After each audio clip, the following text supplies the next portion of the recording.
Hey, this is Anney. And Samantha. And welcome to Stuff I Never Told You, a production of iHeartRadio.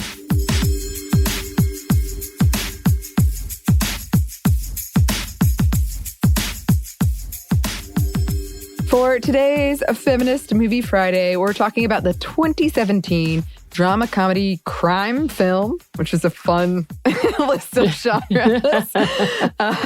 Deidra and Laney Rob a Train, directed by Sydney Freeland, who is a trans and Navajo director, and written by Shelby Farrell. It stars Ashley Murray as Deidra Tanner, Daniel Nicolay as Marigold Tanner, and Rachel Crow as Laney Tanner. And Freeland was born on a Navajo reservation in New Mexico to a Navajo father and Scottish mother.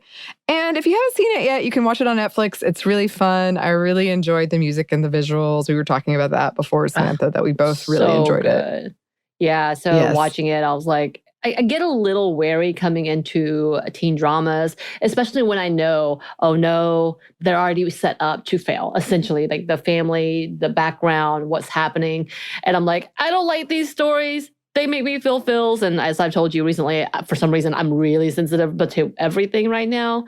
But it was so good. It was so like uplifting. Just go ahead and put this in. We do not condone crime of any sort. We're not saying that, this should have happened or whatnot, and that it was right or wrong. Just, we enjoyed it for what it was.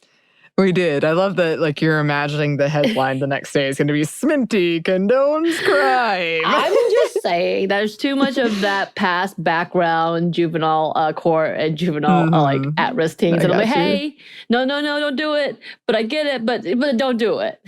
I'm interested to hear your thoughts, because there are some things I was like, ooh, I bet Samantha has some viewpoints on this. I will say, and I'm curious about this as well, it did not make me miss high school at all. Like, not at all. Right. I do. I think it's really interesting. I love Shashir Zameda, who has her own podcast and is a comic icon as well. And she was in another recent show that I was like, she is so perfect. And her role in this made me like think of, there's always, hopefully, this is my hope, is that there's one who really seeks to help the students out. And she's jaded and she was like, I don't claim this, whatever. But at the same time, she knows the backgrounds and loves these kids, as well as the woman who helps Laney. I know we're going to talk about it, but who helps Laney in the pageant. I was like, oh, she's not the bad white woman character that I was anticipating. But yeah, I did find that interesting. But I thought it was so kind. The movie was a very kind conversation about that. But yes, high school in itself was like, oh yeah, kids are jerks. Like that's... Kids are mean. High school is just a rough, stressful, dramatic time. There's all these choices that are being asked of you when you really are still young and don't know what you want. Right. That was one of the first things so clearly. I was like, wow, I don't miss this at all. Right. I think there's a lot to be said. Again, we're going to talk about it. This is a lead up. So if you want to watch this before we start into our plot, you should go watch it. Because obviously we're going to spoil the hell out of it. But in itself, that I love the sister aspect. And I guess you have to have the bad friendships for a lot of these plots to see the goodness of the sister friendship, which is a whole different level. Yes, and that's something we'll be talking about, obviously, perhaps. But before we do that, we did want to go over the plot. So the movie centers on the Tanners, who are a multiracial family. You've got the mother Marigold, father Chet, who is has been out of the picture. He shows up for a lot of it.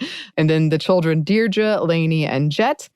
And after their mother is taken to jail, Deidra and Laney decide mostly Deirdre, who convinces Laney, decide to rob trains to prevent Laney and Jet from being placed into foster care and to make enough money to bail their mother out of jail. Right. So Deidre is a smart high school senior who sells answers to chemistry tests to make money in the hopes of going to college. And she also expands that business as well. She also is the valedictorian, FYI, and is trying desperately to get into college. Just to put that in there. She, along with her mother, also helps raise her younger siblings, Laney and Jet. So if we talked about parentification, here it is. Once her mother is arrested after throwing an expensive TV on the floor while working at her retail job, and it's, of course, all seen and taped and recorded, which makes it even worse, it's up to Deidre to figure things out, especially when it seems that jail is proving to be a break from her mom's single parenthood, and it's kind of comical in that manner, but I've actually heard this for some of those, like, I actually have 3 meals. I actually get to sit. I actually get to exercise. I have to exercise. Like, I don't like the environment, but compared to what it was, hey. So looking into her backyard, Deidre gets the idea to rob trains to raise money to bail their mom out of jail. Actually, this was after her dad shows her a video of a train robbery with the main investigator, detective, white dude. Yes, he's the bad guy in this one. She thinks about the fact that she knows how these trains work. Maybe it could work for her. Here we go. Yes, here we go. So Deidre convinces Laney to help her in this venture of robbing trains, and they do like a lot of practices and planning, and they bond as they're doing all of this stuff. And Laney, there's this whole subplot where Laney, who's very shy, she gets picked on, has this one friend, Claire, and not a great friend. Pretty mean and abusive. Toxic friendships. It's a very toxic friendship. It was one where I was like, is this ever going to redeem itself? No. Okay. So Laney gets into the Miss Idaho pageant, thanks in part to the teacher, which really makes her friend Claire mad because Claire wanted Laney to support her, I guess always being kind of the second fiddle in this relationship. Laney gets the impression that her mom isn't supportive either because her mom won this Miss Idaho pageant and according to her was like going to get this reality TV show from it, but then got pregnant and couldn't do it anymore. And Laney really interprets that as, basically your kids ruined your life and we shouldn't try because we're never going to make it. Or that's what she's getting, the message she's picking up. And this all infuriates Deidre. So Deidre makes it her mission to build up Laney's self-confidence, though she doesn't always succeed. Laney's friend, Claire, friend in heavy, heavy quotes, continues to torment her, undermining her at every turn and even tripping her and giving her a bloody nose. Yes, not cool. So meanwhile, Deidre, who now has to take care of her siblings, misses a lot of school, also in part to the fact that she's robbing trains, really concerning several folks. Again, the school counselor who we love, looking to help her become successful and going into college, again, as a way to transfer herself in a different, better school because she's got some type of success in helping kids in going into college. Yes. The counselor finds Deidre out and Deidre blackmails, convinces her to help them rob trains so that Deidre can afford college. Essentially, though, it was this whole thing.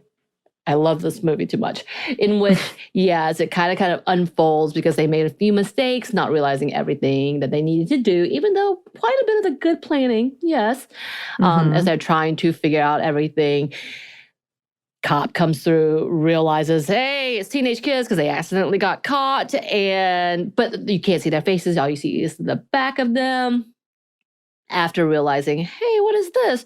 Oh, hey, comes to check on her, comes in, sees all the boxes, realizes what's going on, and Deidre convinces her, hey, the other valedictorian, do you really want something about cast irons is spoken? And for some reason, that tickled me. It made me very giggly. I was like, that's hilarious. I don't know why, but apparently talking about cast irons during valedictorian speeches is funny. But trying to talk about how this other girl's not as good or this other person is not as good as she would be as a valedictorian. So the counselor agrees to be quiet about it and let her know what's going on with this other dude that's investigating, who obviously has a chip on his shoulder because every time someone says, Mr., he's like, I'm detective. Yes. So now Deidre's counselor is somewhat involved. Yes. And then, of course, Deidre hides the information from Laney that this cop has come around the schools to try to figure this out. And the dad, who works for the company, also figures it out after realizing, that's a gift I gave to my child, which appears out of nowhere and is part of the evidence of some teenagers are doing something here, ... And by the way, yes, he is a felon. That's part of the reason he's not around the family. And then also he's just kind of like the deadbeat dad that is not around the family. And after he figures it out, oh yes, he figures this out. He shows up at their home just in time for a CPS visit, but because he's not supposed to be there, pretends to be the uncle, charms the CPS worker the entire time, pretending to be the uncle, confronts Deidre and Laney about what they've been doing, and reveals to Laney that the cops are on their trail. Of course. Yes, because Laney was very reluctant about this whole thing and has kind of been like, any sign of trouble, we're out. And Deidre did not tell her that this was happening. So their dad, Chet, hangs around and gives them some tips and starts working with them about robbing these trains, kind of trying to take over the situation, claiming credit for Deidre's work, which is sort of a theme throughout this, of taking credit for other people's work. Deidre reluctantly agrees to accept his help, and they cook up an even bigger scheme. But as all of this is happening, the cop is closing in and decides to interview the students. Deidre and Laney get into a fight when Laney realizes that Deidre has been setting aside money for her college, and intends to keep robbing even after they have enough to bail out their mom. Because Laney was like, once we get enough for her to get out of jail, we're done. And I did like this quote with the cop where they're interviewing Deidre and he finds out she's the valedictorian. And he says, we're interviewing the valedictorian? Why are we interviewing the valedictorian? Where I was like, why would you? The smart person is probably good at robbing things. I don't know. Right.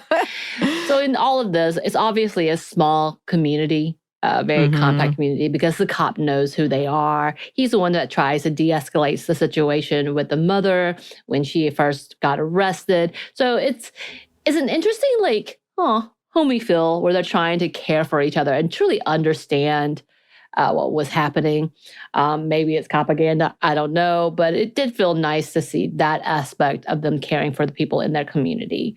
And during this entire time, as she's trying to think of the bigger heist, we see Laney coming apart. Laney is not doing too well. She is trying to she's just over it, ready to rebel, moving on. And Deidre realizes maybe she doesn't want all of this anymore. Maybe seeing what's happening in the bigger and bigger, they're all already in felony level of trouble, but it's getting worse. And hijacking things that are like, hey, we're talking about possibly stealing literally mint money, which is way above the high level federal crimes. So maybe we need to rethink some things. And after the boy her ex-boy is what we're calling, who she calls the gangster, and funny, he's just a white, cute boy that she calls all of these things, who he talks about how he sells out of his grandma's attic. He's like, who do you think I am? It's just you asked me to do this and I did this. Really? I'm not that cool. I do this on eBay. Fair. And so she decides to take all of the money, and finally bail her mom out after making sure her mom knew that she was not happy. And we had this whole unveiling of what her mom does. But first, the CPS worker realizes that something is amiss, comes to confront the dad, who she's like, I thought he was the one. But instead, he's like, oh, wait, let me do this, and takes Jet away, runs away with him. Deidre again comes and has this confrontation with the mom.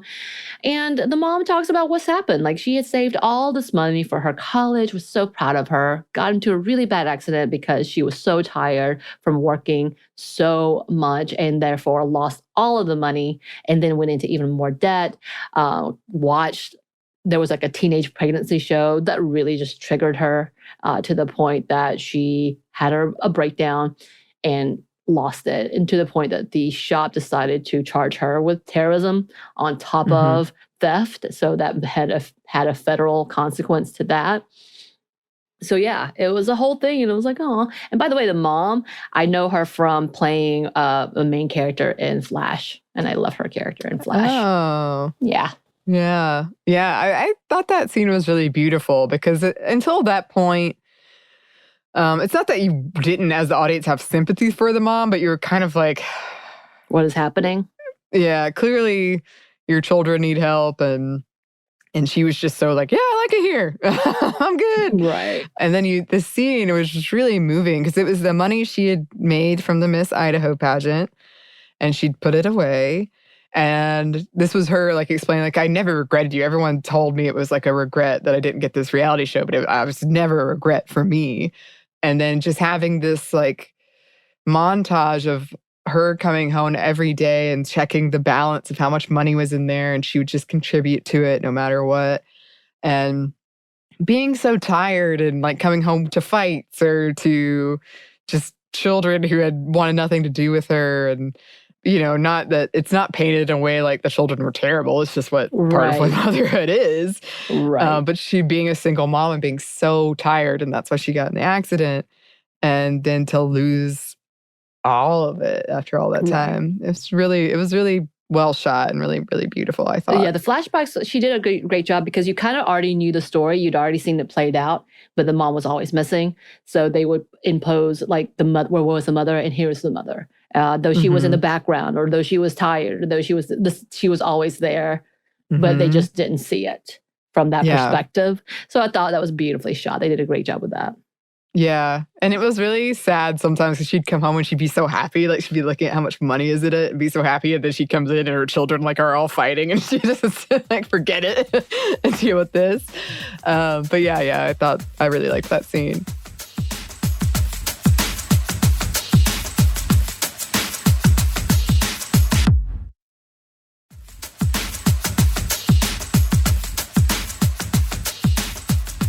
Okay, so the cops come down to arrest Laney at the pageant, which Deidre finds out about through the school counselor.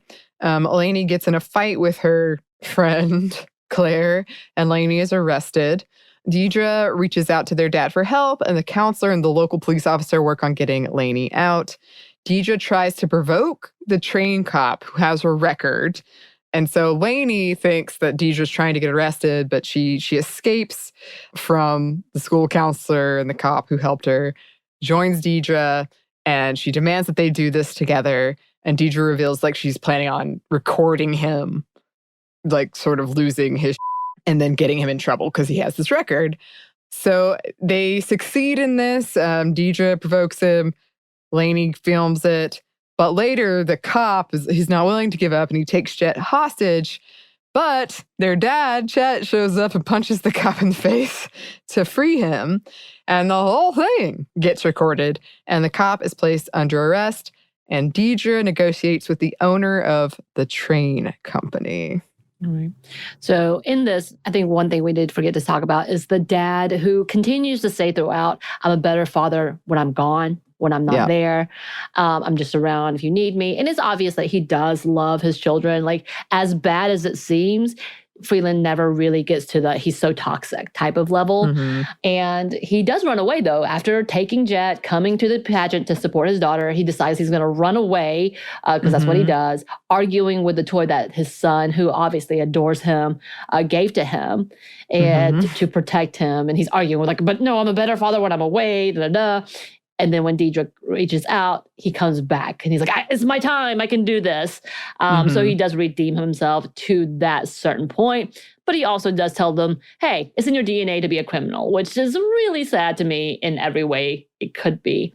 But again, he does redeem himself, trying to come see him. Although the ending was super weird where he misses her. So the mom returns home just in time to make sure that the family doesn't get separated by CPS because CPS has discovered everything. She charges with Deidre, even though she is an adult 18-year-old, for leaving the children with the father. Although, as a CPS worker, this is not how this works, but I think it was intended. And if we want to look at history, yes, social work and CPS has really harmed the Native American community a lot. And there's still a lot to be said. And there's a lot of leeway that gives too much authority to CPS, especially when it comes to Indigenous families in the U.S. That's a side point, but I will just say what this looks like. But you see that happening and everything gets resolved and it's beautiful. Everybody hugs their family, comes together. Love it. Deidre, like we flash forward 4 months. Deidre packs and gets ready for college to a tearful family goodbye. The sibling relationship between the two sisters is really beautiful. She passes a train and watches and thinks about her past and her future. We get to see, yes, like I said, the weird scene. The dad shows up too late to say goodbye. There's a little bit of disappointment, but kind of like, hey. And then we know that there's an attraction between the mom and dad still. So who knows what's going to happen there. End of story. Then we see like an end credit scene, the counselor who is really motivating the kids, talking about going to college and how she's going to help, kind of brings up the whole train robbing thing, which Laney laughs about. And yeah, so everybody's motivated and we're all going to pretend every single one of them went to college and it's happily ever after. Yeah. Yeah. I mean, it was a nice touch because that whole time I kept thinking like, oh, don't leave. It's complicated, but you get it. But I kept being like, oh no, don't leave. And then at the end credit scene, she's like, no, we're going to do this. It was nice. I do like her nice button as she walks away. Yes. I mean, she went through some things with all of them. That's she went through some things, obviously, yeah. And I will give it to the casting. I don't know who casted them, but it was a very diverse group. I love that it was told from this perspective, from Deidre's perspective. I do love that we have a multicultural diversity, that the villains in this movie, if there was real villains, would have been the white men, and I see that, and government in itself, and just the downfall of single motherhood and the constant like pushback, as well as she does have a conversation about how she was saving money, not necessarily just for college, but to actually apply. And they had this conversation about like, you can apply to the Ivy Leagues, you have money to do that. And y'all, it is, we know this. If you've gone through the college process, and I'm guessing it's even worse today, I don't know, it costs a lot of money. I had to limit myself to sending out, I think, 3 applications because it was like $75 a pop. At that point in time, I was like, what is this nonsense? And as a high schooler whose family could not afford to do that, I'm like, what? It is set up. It is a rigged system. End of conversation. But I think Freeland has done a great job of making this in a positive note with addressing some of the things within it. Again, the diversity in that it's beautiful. I love that they are not playing up the disgusting Hollywood tropes in that even though she is a main friend, she's not the blonde, perfect shaped, obviously 25-year-old pretending to be a high schooler who is the main girl. Like, I like this level of like, they're just kids. This is what high school looked like, not this whole supermodel level of high school. I really appreciated that as well. Yeah, I thought that it was fun in that sense where there were a lot of tropes that I was expecting to play out one way and then they didn't. And that was one. And a lot of people wrote about how they appreciated the body diversity of that because she was, an average, in heavy quotes, but like, average body size for a young girl. And there were just so many things that I kept, because I haven't seen a ton of high school movies, but I've seen enough. And I could all these tropes that you just know. And I kept waiting for them to play out that way. And they didn't. And I did it was tackling a lot of pretty heavy stuff, but it did it in a manner that felt hopeful and lighthearted, which you can have various conversations about those kinds of things, but it was nice to have a presentation of it that was not so like everything is the worst and it's going to ruin all of your relationships and your family sucks. I think one of the things I really appreciated about the movie is there's a lot of traumatic experiences for childhood, and she addressed all of these, and she didn't go too in depth, but she also was really careful not to trigger to me for those who may have experienced these things. Don't get me wrong. If you're triggered, and it happens, and it will happen. You have no control about that. You have no control in being triggered. Let's just be honest.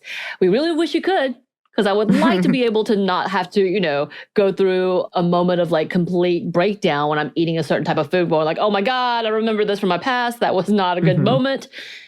It would be great if I didn't have to experience that. But I think she has a great making sure to keep it lighthearted. And I think that, again, this is considered a teen movie. Didn't realize this. But because of that, she wanted to tackle it enough, but not overwhelm where it's causing more trauma, which is what happens with a lot of these movies in general. And again, when we talk about inappropriate laughter, and when we say inappropriate, meaning you find this inappropriate, but for us, this is how we cope. I think this is kind of along those same lines in that field. And also, we did pick out this movie because it is Native American Heritage Month. And this is one of the top rated films. And I see why, and I love it. And I'm really sad that it took me to go down this list during this month to actually see this movie. Yes. And one of the things that's really important about this movie is that it was, because so often Indigenous stories are told by people who are not Indigenous, but this was an Indigenous person who was directing it and a trans person who was directing it. And you could just feel that. And I thought through all of it. And we'll talk about that a little bit more in a second. I did want to talk about the family aspect and the sisterhood aspect. But first, we did mention earlier parentification, and that's an episode we've done in the past, that a lot of people, it resonated with a lot of people. And that was something when I was watching this, I was like, yes, Deidre. So like having to play this role of taking care of her younger siblings and having to take on these responsibilities on top of like trying to get to college and on top of like making money to try to get into college, like all of this stuff. And it just made me think of like this whole idea of the hustle and how girls and women are really being expected to do it all. Like no one's asking, are you like, is this too much? Or we're just being expected. Like that's the level is you better handle your own stuff. And if you can't, that's on you. Like what we see is the very like small, slim bit of the mother where she's just working and you don't know what's happening to where we realize what she's done, trying to do for the family. And then we come to the father who literally has not paid any child support, but hands over $13. Yeah, but we also see that he leaves toys on the train track for his son. Like it's very cute the way he does it. Again, that does not absolve him from what he has done in the past and continues to do to the kids, essentially. But yeah, and we do see that breakdown as the oldest sibling taking care of her family, taking care of her siblings, trying to find her own way in life, really trying to come out of something that she wants the more in that conversation, and then having the breakdown of being an 18-year-old and figuring out how to get out of a thing that she doesn't like, but also being loyal to her family. So that divide with her like taking the money and trying to make more money and then getting caught up in making that money is this whole big thing. And it is like that is the complication. And that is part of that conversation we had about parentification, feeling guilty when you're older because you are trying to take care of yourself, and that is so unnatural. So that conflict. And we do get to see that, especially when it comes down to it. And I think they did a smart job in making this like two older sisters, because the whole complex issue, it would have been even more complex to have an older brother and an older sister, because that complicated of who's going to be the caretaker is often laid on the girl no matter what, typically. And especially when it comes to house care, child care, all of that. Yeah. And I mean, when I was watching it, I just kept thinking like, Deidre's so smart. She's so smart. That little board she made, I was like, damn, that's really good. Yes. But like, as you said, that there were just all these things where she was set up to fail, all these obstacles working against her. And watching it, I was just exhausted. Like, this is way too much. Like, I could not imagine trying to figure out how to pay for the bills with the power going off, how to fight off CPS to keep your family together. So being the caretaker and constantly being there, as well as realizing I need to do this for my mom, who seems to not care. I don't know what's happening, but she seems to not care. On top of the fact that she's trying to live her own life, which she really had high hopes for, which was dashed within a day. And I think it's also like this conversation for her to not be her mother. So when Deidre is talking to Laney about her. I don't understand why this pageant is a big deal for you. We need all these other things. We need to think about, the basic needs of our home. Yeah. And then hearing what happened between her mother and Laney, and then hearing what's happening between Laney and the friend, and realizing the bigger, casualty in this level for her. Like, oh, she is already low in confidence, but now we're really killing her spirit. And I'm part of this because I'm kind of putting on the mother phase of doing my own things and trying to care for the basic needs, which again is that bigger conversation in homes that are financially and economically in trouble, is that you can't get to these bigger needs, these emotional traumas, because you're trying to care for the basic needs, and it becomes problematic in itself. And though they are doing the damned best they can, there's still that giant part missing, and it can go awry. Mm-hmm. Yeah. Watching it, I just felt like, even though they went about it in such different ways, the mom and Deidre had kind of the same, this ambition of more. And for Deidre, I feel like for a minute, she lost herself in it, where she was just like, we could keep going. And she had to have that kind of human moment with her sister where she's like, no, we were just going to do this to get our mom out. It's like, I thought we were going to stay together. But I do think that narrative was really interesting. I think that there was that whole kind of narrative of pushing marginalized communities into crime for this basic survival and then blaming these communities for it. Because, I mean, what else were they going to do? And then, like when that guy's just like, oh, it's valedictorian. Why would it ever be the valedictorian? Well, there's so much working against you. Right.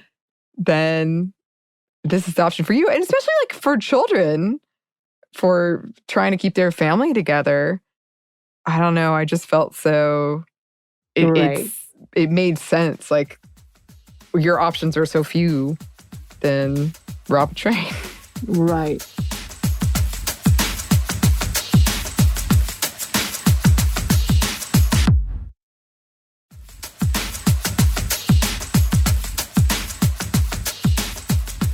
This is the whole conversation with this as well when we're talking about marginalized communities. And again, what I've seen, and I don't think we have anybody in our listenership that would ever argue that these possibilities could happen. But the fact of the matter is, when the cards are stacked against you, there's only so much you can do. And of course, this was the overarching, obviously sarcastic response of, we're going to rob a train, because that sounds ridiculously implausible. But when I see oftentimes, and it's not necessarily that they're just going for needs. It is literally a conversation of, I don't understand why we can't do this, but they can. And it's this conversation that I've had for a long time within my social work community of part of this problem is, these kids are angry. The movie in itself is finding basic needs, realizing they can do it, realizing they can get away with it, so going for the more for this specific plot. But what I've seen specifically in marginalized communities is that they are angry because they're not afforded that same level of privilege. And so they will do what they can to try to equal it out or even it out with no regards to others, because there was no regards to them. There's just this pattern of this conversation that we have to have that, when you talk about what is happening, and it feels so, when someone is robbed, it feels like you're being violated. I get it. I see it.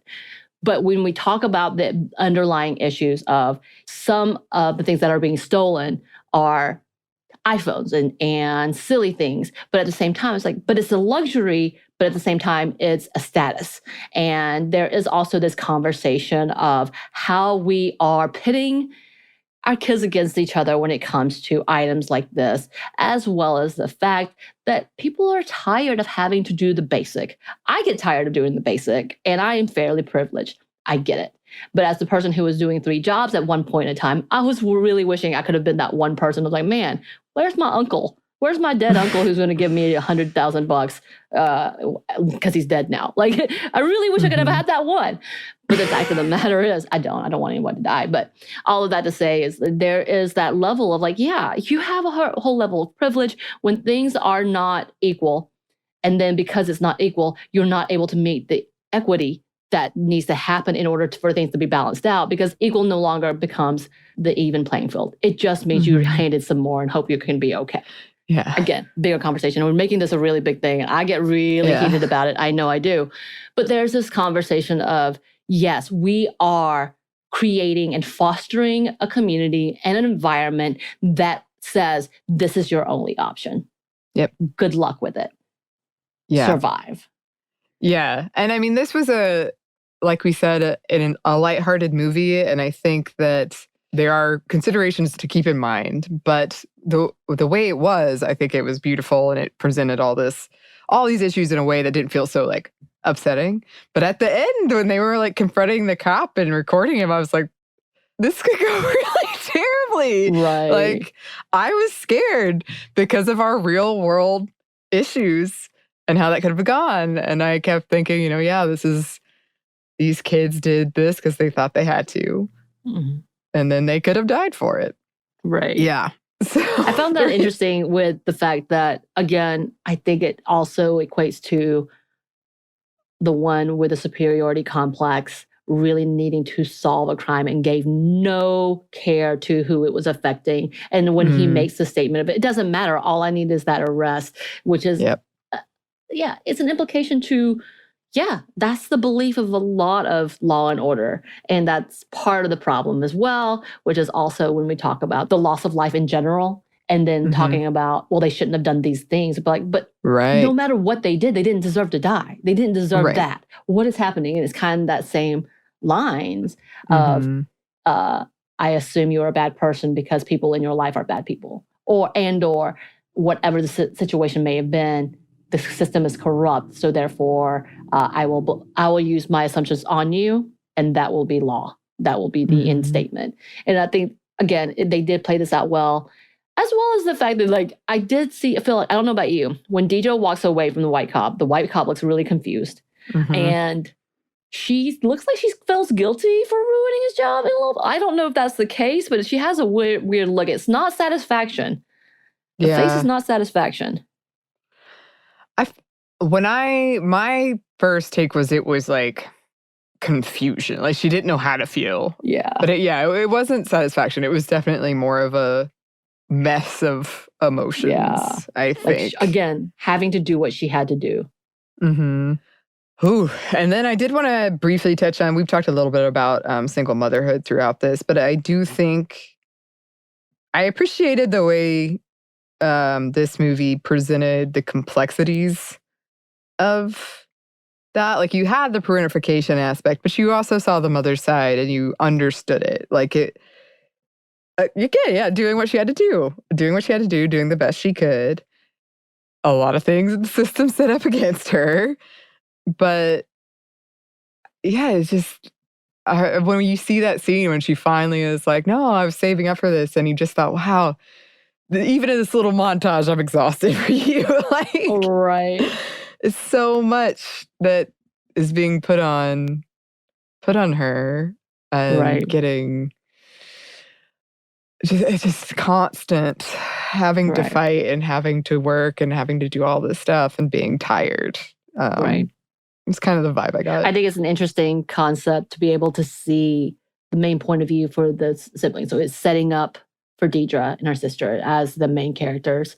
And then you see like the peripheral, as kind of like a hey, it's not as completely as this. As well as the fact that I think it's a reminder for Deidre, which is not for everyone, that she does have people there for her. She just is a different way than what she needs sometimes. Right. And that's not to say, like, as we said in that parentification episode, that can have major issues and long-term impacts. But I liked that they presented the single mother as like, well, this is what she was dealing with too. Like, it was very complex and I thought very fleshed out of, like, they all had these things that they were dealing with. And it's a complicated conversation, again, when you don't have outside support. And we've talked about that. And what does this look like? And doing your damnedest so that you can keep the family together. Yes.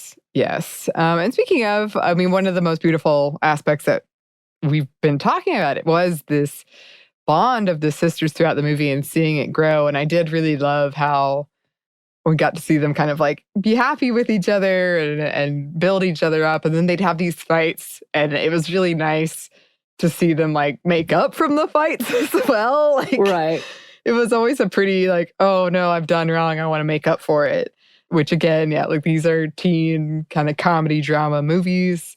So that doesn't always happen in real life. But it was nice. It was like refreshing to see this sister relationship bloom and have them support each other and really like fill in the gaps of where the other person was missing and like needed that support. It was really, really, really lovely, I thought. It was. Yeah.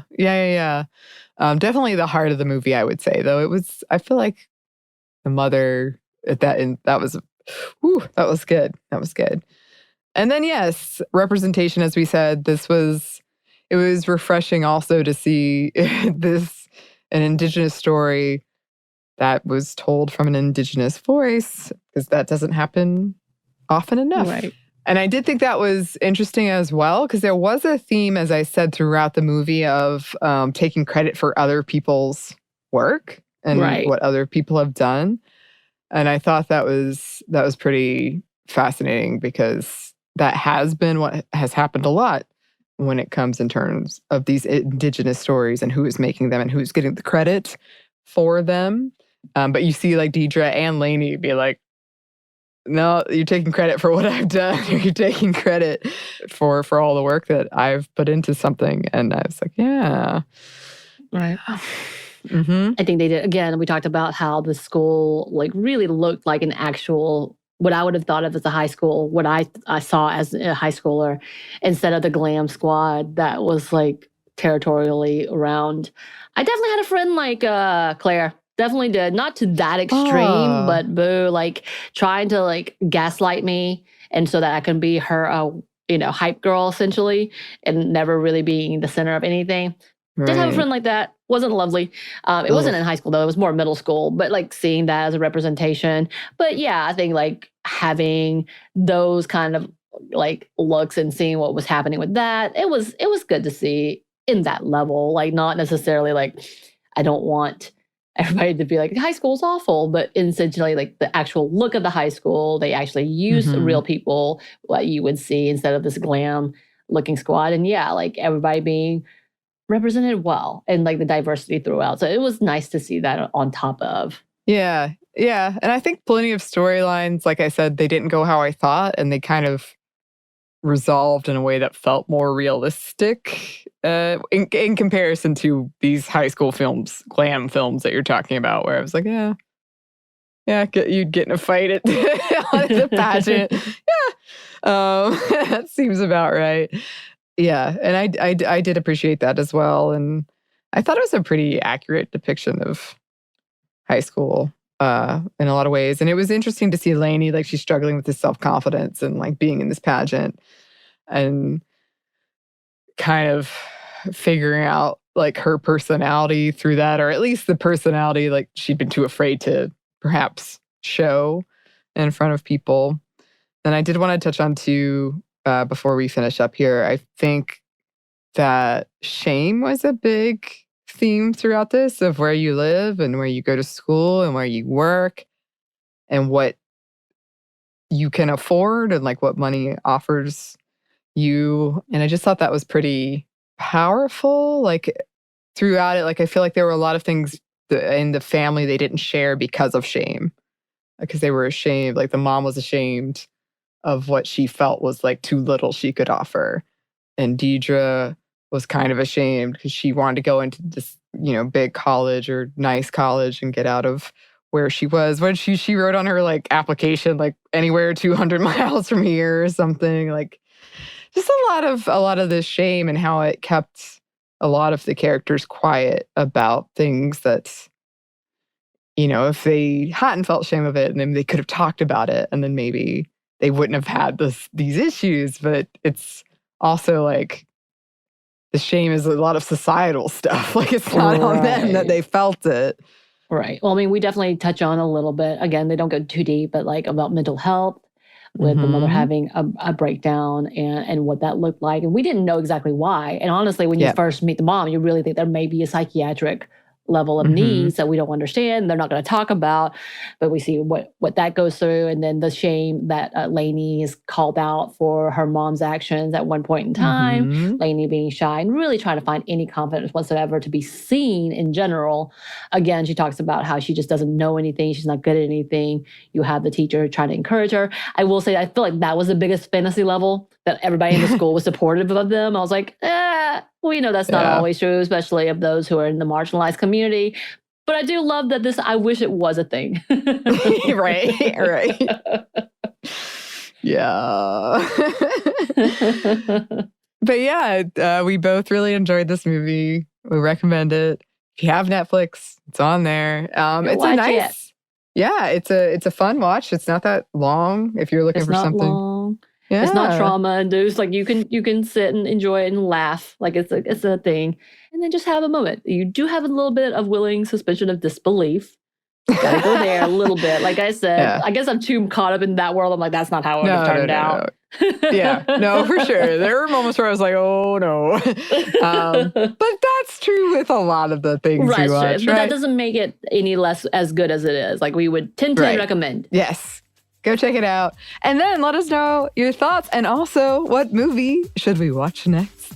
Keep coming. Yes. You can email us at stuffmediamomstuff@iheartmedia.com. You can find us on Twitter at momstuffpodcast or on Instagram at stuffmomenevertoldyu. Thanks as always to our super producer, Christina. Thank you.